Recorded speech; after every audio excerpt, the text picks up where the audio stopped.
To this year's Virtual Open Day. Good day. Welcome to this year's Open Day for the Faculty of Law. My name is Dr. Bradley Greenhalgh. I am the Legal Education and Student Coordinator in the Dean's Office at the Faculty of Law here at Stellenbosch University. And sitting next to me is my colleague. Good day. Hello. Welcome, everybody. I'm Corin Biss. I'm the Faculty Manager of the Faculty of Law. Welcome to this Virtual Open Day. We hope that we can answer a lot of your questions today, so please feel free to send us your WhatsApp messages. We will be here for the next half an hour, and hopefully we can really answer those questions that are most pressing. Yes, I believe that you all have these details. It's 083 792 1207. So as Corin has indicated, please send those off. I think maybe we could just explain that the Faculty of Law has about 1,000 students more or less at any given time in our different programs. We have the BA Law and the BCom Law undergraduate degrees, which technically sees those students sitting in the Arts Faculty and the Faculty of Economic and Management Sciences for the 3 years that they are doing their undergraduate degree. And when they're done with that, they then move on to the 2-year postgrad LLB, and we then consider you to be fully fledged law students. We also have the 4-year LLB. Those are our students for a period of 4 years. And then we also have the BAc LLB, and we are still the only faculty in South Africa that offers that particular program, which is a combination of an accounting degree and the law degree taken together over a period of 5 years. So yes, that's really what the basic structure of the various programs look like at Stellenbosch here at the Faculty of Law. And inside our faculty we also have 3 main departments. We have the Mercantile Law Department, we have the Public Law Department, and the Private Law Department. And you will obviously start becoming more aware of what those departments mean in terms of the broader structures of our law programs. Right, so I'm going to just look down here and see if we've got anything coming in. And here's our first question from 1556. Can I take psychology as a subject if I do BA Law? So at that point, I'm going to refer you to this little booklet. It is also always available online. If you just do a Google for, I suppose, calendar or yearbook and Stellenbosch University, just make sure you eventually, when you land on that page, you'll be able to find the different faculties, and all that information is available inside here. And if we just page to the start of this book, we get to the different programs. And first and foremost, we'll look for the BA Law program. And there we will see that over and above your law modules, you are then able to take Psychology 114 in the first semester and Psychology 144 in the second semester. Corin, do you maybe just want to talk about the progression of the different non-law module electives? Absolutely. So the BA Law students, obviously your one major that you will take, or the major area will be law for 3 years. And then you will be able to major in another area, which can be psychology, it can be, alternatively, it can be political science or one of the languages. So you've got quite a few options. You can do philosophy as well up to 3rd year. So you will start with 2.5 non-law modules. You will continue with 2 of those. And in your final year, you will have 1.5 law modules in the BA Law. So you will exit at 3rd year level with the other area that you would have taken, so for example psychology, which would then allow you to continue with a psychology honours if you chose to do that. So the BA Law is quite a nice degree for that. If you're not entirely sure whether you want to do law, maybe you've got an interest in something else, maybe it is languages or political sciences or psychology, so you can combine law with the other area of interest.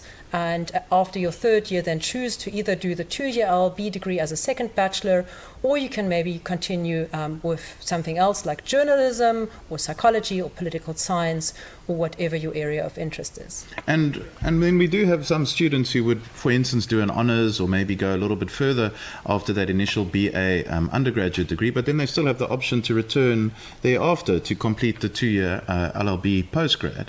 I think the point that we just need to make in the context of studying law and wanting to practice as an attorney or an advocate or continue into the traditional legal fields, you require both the undergraduate side of things and especially then the 2-year postgrad LLB. That is the requirement for you to be able to practice in one of those typical fields. And I think related to this is maybe one of the broader questions about what are the main differences between the different programs. And I think just by way of introduction, I can make the point that regardless of whichever specific program you might be interested in taking, be that the BCom law or the BA law or the 4-year LLB or the BAC LLB, all of our students in those respective programs, with the exception of 1 or 2 subjects, take exactly the same law modules. So the law modules that you are sitting in, regardless of your program, you are sitting in a lecture venue with all the other students from possibly different programs in those same law modules. So you get exposed to the same core law modules. It is then just the different non-law modules that might vary depending on which program you are interested in taking. Corinne, do you want to add anything to that potentially? No, nothing particular. I think the one thing that I might want to latch onto is you were talking about admission to the profession, so the legal profession in South Africa, and there is the Legal Practice Act, which basically sets out what you need to do in order to become a legal professional, so either an attorney or advocate. And one of the important things here maybe to mention is that one of those requirements is that you are a South African citizen. So not only do you need a law degree, a LLB degree from a South African university, you also need to be a citizen. So if you're interested in studying law, just be aware of those requirements. Have a look at the Legal Practice Act that is available. If you just Google Legal Practice Act, you will find it. And you will find the requirements to be admitted as to the legal profession in South Africa set out there. You also are required to do what we call articles or becoming a candidate attorney after you've completed your LLB degree. So typically, if you want to join the legal profession as an attorney, you would do 2 years of articles with a law firm. Or you would, if you want to join the Bar Association, you would do 1-year pupillage at the Bar Association. You would write those professional admission exams, so the bar exams or the attorney's admission exams, and then you would be able to qualify as an attorney or an advocate and be allowed to practice as such in South Africa. Thank you, Corinne. And so here, another question that has just come in. When can we expect to hear about our applications? Are you going to handle that one? Absolutely, I can handle that. So applications close, of course, on the 31st of July. Very important. You need to write the national benchmark test as well for us by that time. So by the 31st of July, you need to have written the benchmark test. We will then start our selection process towards the end of August. We hope to communicate with you during the middle of September, and we will communicate via the application platform. So you will see your status will change on the application platform from under consideration to provisional admission. So that should be middle September. And Corinne, maybe I can just throw this question to you. It hasn't come in specifically, but I know it is potentially a common question that gets asked. Those different NBT tests, are different tests required for different degree programs? Could you maybe talk to that a bit? Yeah, so for the LLB program and the BA law, you have to write the academic and quantitative literacy tests. That's the AQL. If you're interested in pursuing the BCom law or the BAC LLB, you have to write the academic and quantitative literacy as well as the mathematics NBT. So it's really important, and we use those results as part of our selection process. So your school results, so your final grade 11, or if it's available already, the final grade 12 results, together with the benchmark test results in an 80-20 ratio, make up your selection mark. Now, if you don't write the benchmark test, that means you get a 0. So it's really, really important that you make a note of this and that you go to nbt.ac.za. That's the website where you can sign up for the benchmark tests. That should open in the next week or so, and then that you sign up for one of the dates available. You can also write the NBT online. You just have to have the necessary computer so with a webcam. So you don't necessarily have to travel to write the NBT as long as you have access to a computer or a laptop with a webcam and the relevant, either Chrome or Firefox, yeah. So just visit nbt.ac.za to get more information on the benchmark tests, and remember to book a date as soon as you can. Thank you, Corin. So, yes, we've got a question in, one that I don't believe we've ever had before. Will the Stellenbosch residents or residences look more favorably on those studying a BAc LLB when applying because it is a 5-year degree? I wouldn't necessarily say that the fact that it is a 5-year degree would make a significant difference. What I would say, though, is that generally speaking, the applicants who do apply for BAc LLB degrees are typically those who have done particularly well at school, and residence placement is focused quite heavily on academic performance.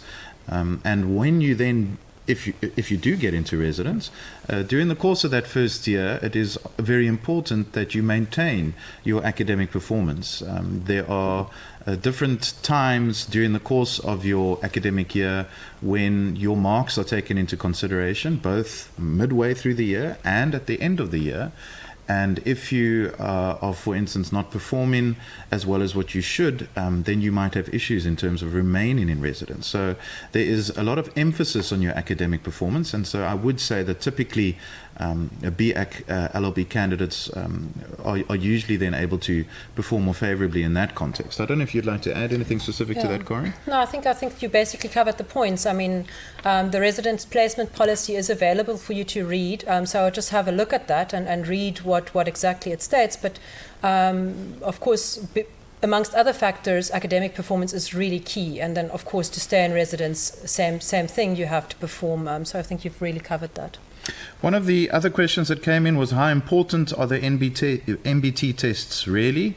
And I think that was probably sent in during the course of you explaining that. But I think what we could maybe just speak to is how many applications we receive annually, given the amount of positions that we actually have available. And maybe that will then answer that point. Corin, those numbers? Yeah, so last year, for this year's intake, we received about 4,000 qualifying applications. So those are all the students that met the minimum admission requirements for the LLB degree. And this is just for the LLB. So when you think about it, we only have 120 places in the program. 4,000 qualifying applicants, so those are students that had a 70% average or more and met the language requirements. So we have to then select on the basis of your school results, like I said, grade 11 or if available grade 12, as well as something else. So we feel quite strongly about that we need something else because grade 11, of course, you do not write a standardized assessment in grade 11. So we use those NBT tests to balance out those marks. And that then informs us as to who are the best applicants on our selection list. And we select top down. So yeah, it's quite important that you write, because the difference that the NBT can make on your selection list, and especially that you also try to do it as well as possible, because it really sometimes can be a 0.2%. That's the difference between you and the next person on that list. And having written the NBT and having done as well as you could might make that difference. Thank you, Corin. Right, we've received one here. I'm not sure if studying law is a good career choice for me. How would a pupil still at school know if they have what it takes? Goodness. Yes, I think that's a very valid question.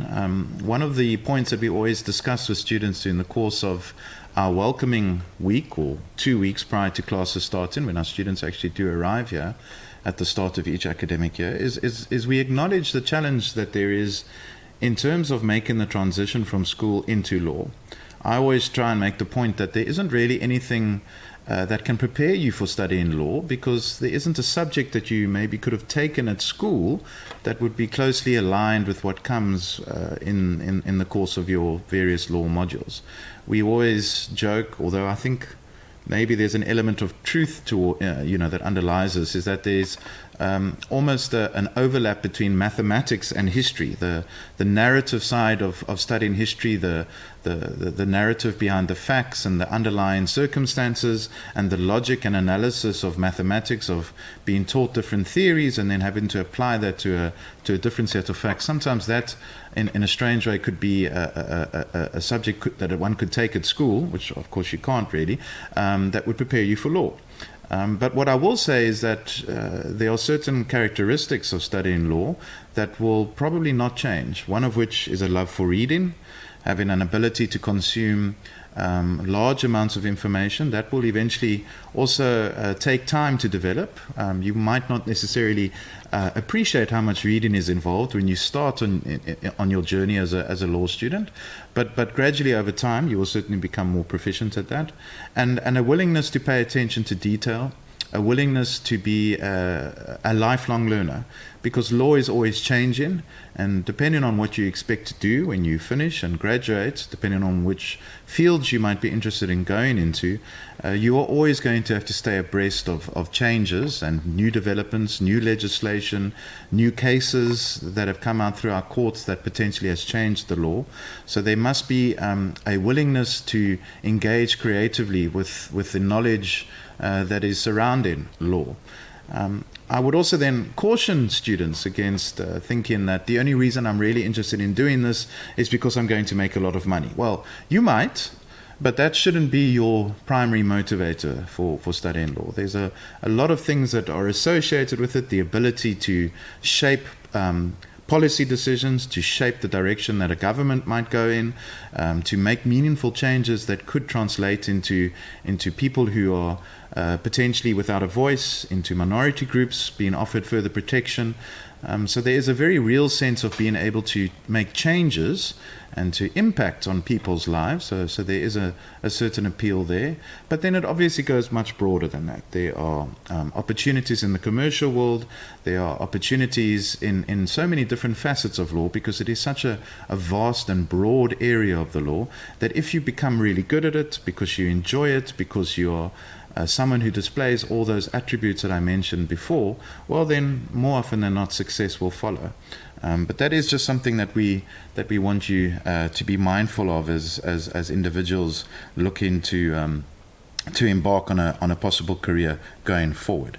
Here's another question. I don't know, do you want to add something to that before we look at the question? I was just wondering, I mean, in your capacity as the legal education coordinator, I'm just wondering what your feeling is on grit. How important is grit in studying law? It's fundamentally important. I think grit, the ability to push through, to stick to something despite challenges that might be coming your way, despite the feeling sometimes that there's so much that you're required to understand and to learn, that all law students go through phases where they have self-doubt as to whether or not they are able to push ahead.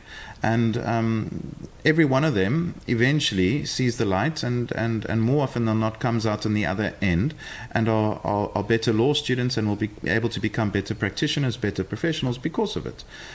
So grit, self-motivation, self-belief is an essential aspect of being successful as a law student. We don't want to deny the fact that studying law is an intense program. There is a lot of work. There is a lot of readings that needs to be done. It is very technical. It is a demanding program, and so if you display the necessary grit and the perseverance to go ahead and to push through your different years and eventually graduate, you just by virtue of doing that, I think would already be quite unique to possibly some other programs where. And I mean, I'm not saying that they're not necessarily challenging, but they might be challenging in different ways. So your grit and your perseverance and your motivation to graduate as a law student will, to an extent, have shaped you as an individual.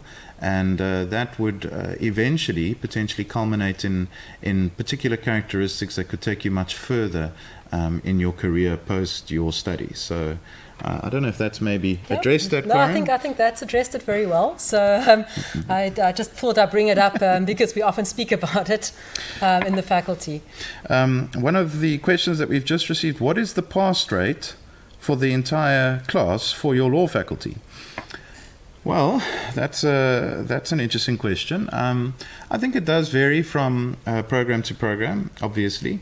And I must just add that we are presently in the second year of the renewed LLB offering. We went through a major process of about anything from 5 to 7 years. It feels like it might have actually been 7 longer. years. 7 years, yeah. to redesign and to really think and reflect on the teaching methodologies and the content of various modules. We've also introduced new modules such as law and technology, criminal justice in action. We've opted to make practical training at our law clinic compulsory for all of our final year students. So they've been very exciting and interesting developments in this program. And this now is the second year that this program is being offered. And we are still waiting to have a look to see exactly how that transpires in terms of those pass rates and the average marks across the various programs. But what I will say is that I think, and this is certainly something that we discuss at length during the course of welcoming prior to the start of each academic year, is that there is a significant difference between school and university. And there's no point in shying away from it. I think a lot of our students who enter university have potentially never really experienced failure in any of their modules, or subjects rather, that they've taken at school. Most of them have always done very well academically and have possibly gone through an entire school career averaging in the 80s or 90s or whatever the case might have been. But when you get to university, that dynamic does change. At Stellenbosch University, at the law faculty itself, for you to pass a module cum laude, in other words, basically with honors, if that's the correct... Distinction. With distinction, there we go. Cum laude, to pass a module cum laude, you need to achieve a 75%. That is where our threshold is. And that already should give you an indication that a 75% at the law faculty might be the equivalent of, I don't know, I suppose a 95 or a 90 or whatever the case might be, depending on where you went to school, in the context of a grade 12 or a grade 11's sort of understanding of those things. It's all relative. But we do address that in detail, and I think it is an interesting question to be had. But we will explain all of that when you do arrive. Corinne, I don't know if you can think of anything in particular that you'd like to add to that.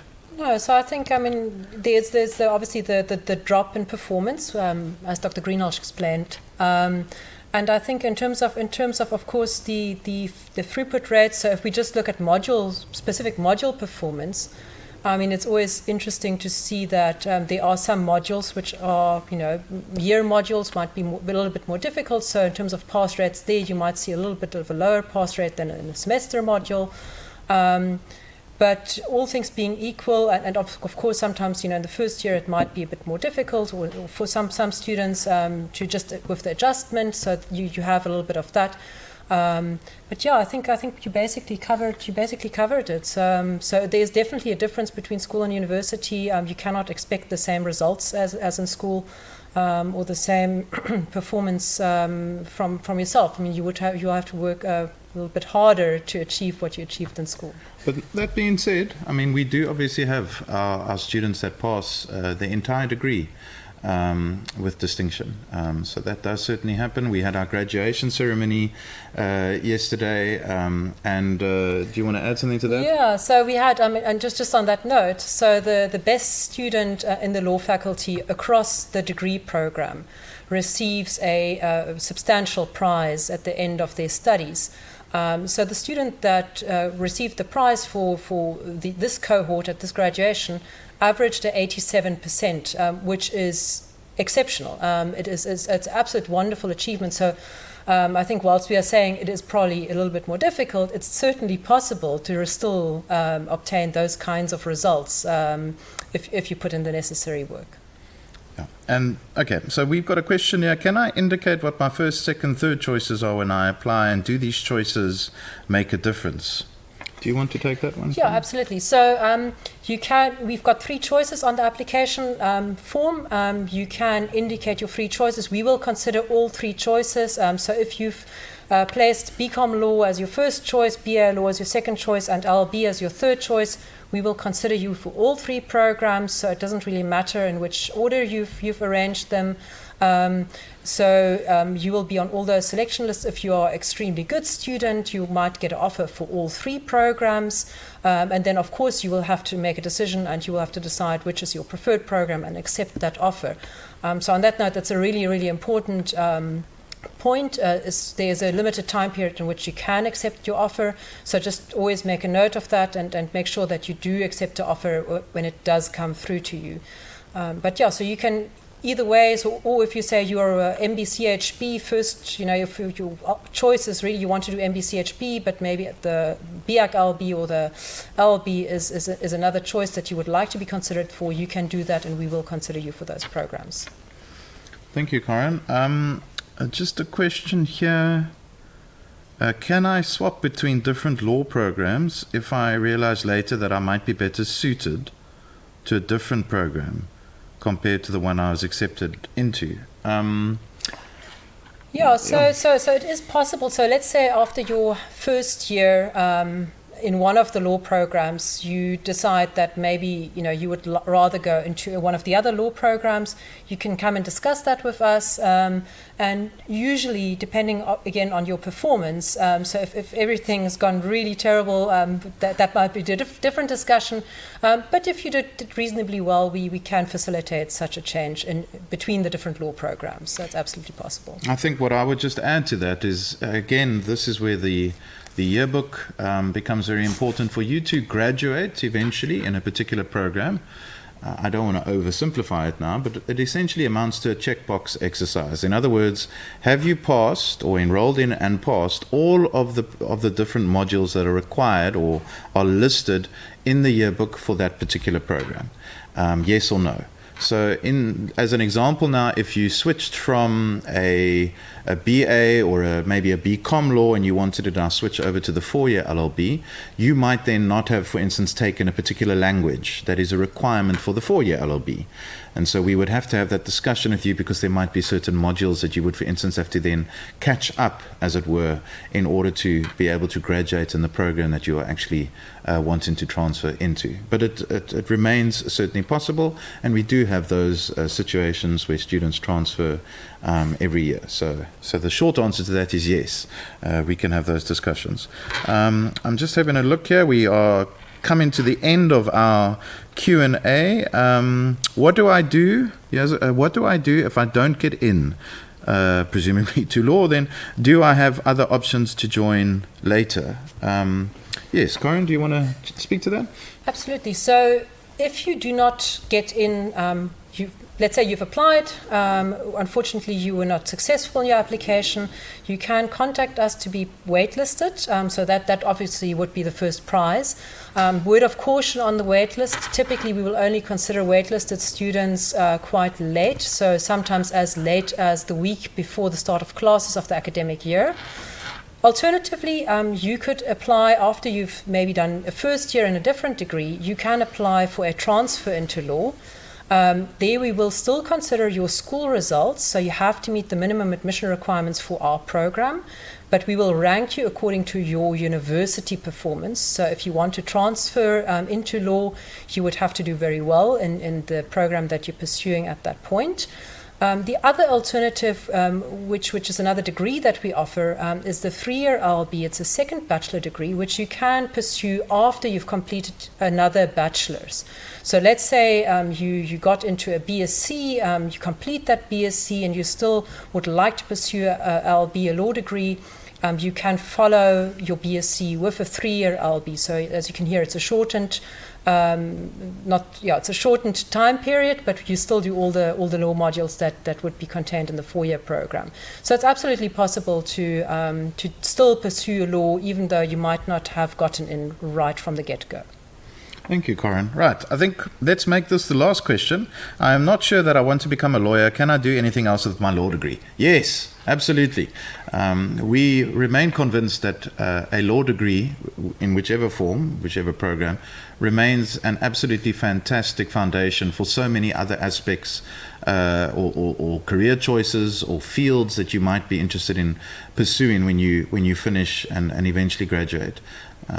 If you actually start reflecting on anything that is happening in the world these days, most of the newspaper articles or news events that are happening, when you actually start reflecting and pausing and just looking at what is going on there, more often than not law is involved. There is some element underpinning that factual scenario that involves some element of law, and your exposure to that will forevermore change the way that you think, how you process information, how you observe the world around you, how you interact with the world around you.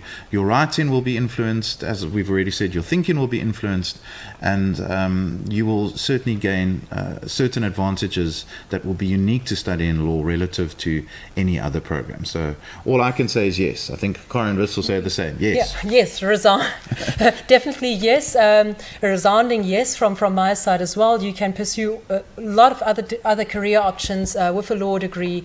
You could go into politics. We really need politicians with law degrees. You could work for an NGO. You could go into banking. You could become an entrepreneur. The world is your oyster.